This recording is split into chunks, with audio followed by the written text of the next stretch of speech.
The Bipartisan Policy Center often hosts discussions regarding how we can increase interest in pursuing careers in public or military service, how we can engender social responsibility, how we can create conditions for great leaders to emerge, and how we can continue to progress and avert civilization decline.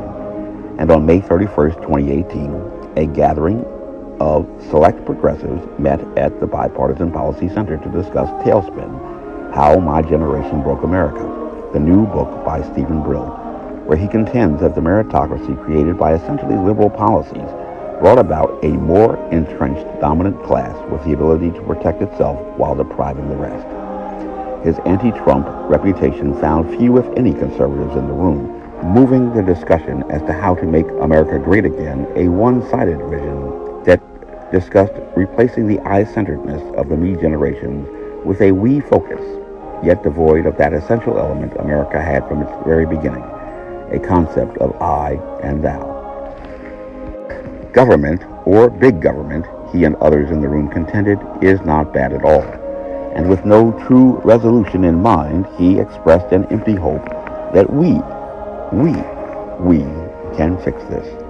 Yet he concedes that in the present paradigm of my body, my choice, we find a corporate consciousness only when havoc has already stricken, and we move to resolution from the motivation of vital necessity in reflexive response.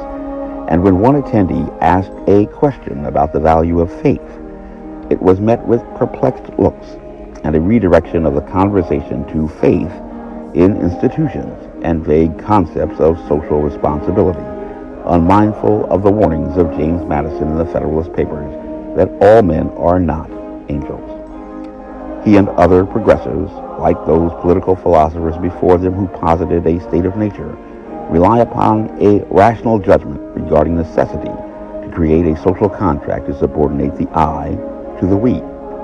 Yet as moral men as well, should not a deliberate thought of transcendence from the I to the thou first order our steps, replacing reflexive necessity with purposeful reason? Their only answer is that we need better leaders. But from where do these needed leaders come? How do we create a pathway not just to leadership, but a wellspring from which leaders can come? It makes no common sense to prospect for oil from an empty well. The progressive mind extols the virtues of diversity as a strength, separate as the fingers, but all things in progress require movement as one as the hand. They quietly lament that we have lost a common purpose toward social responsibility. But if we are separate and independent individuals, there is no subordinating purpose to be mindful of anything other than ourselves. Only when the I and the thou become one in something greater than ourselves can we, the people, highly resolve to do anything. Only when the I and the thou become one in something greater than ourselves can we, the people, highly resolve not to perish from the earth.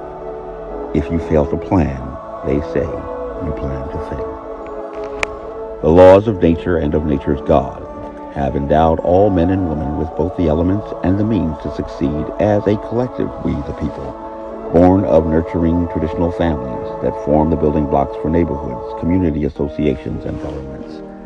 To reject and deny that genesis of creation theory is counterproductive toward a progressive goal.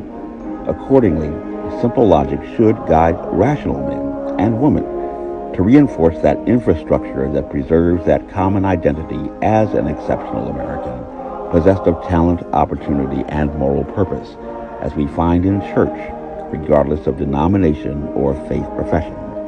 As John Adams wrote, our Constitution was made only for a moral and religious people. It is wholly inadequate to the government of any other. And in this great commission, there is a faith we have not kept.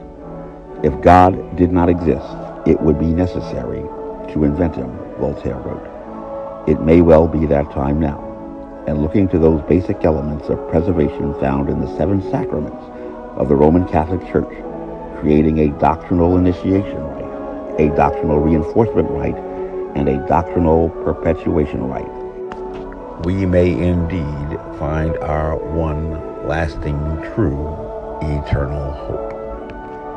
So why not do something different, something better? Why not give faith a try? You might be glad that you did. Non incautus futuri is the motto of Washington and Lee University, not unmindful of the future. My name is Major Mike Webb, and I am running for U.S. Congress. Next year, in Jerusalem, in liberty, with honor and excellence, the South shall rise again. Honest.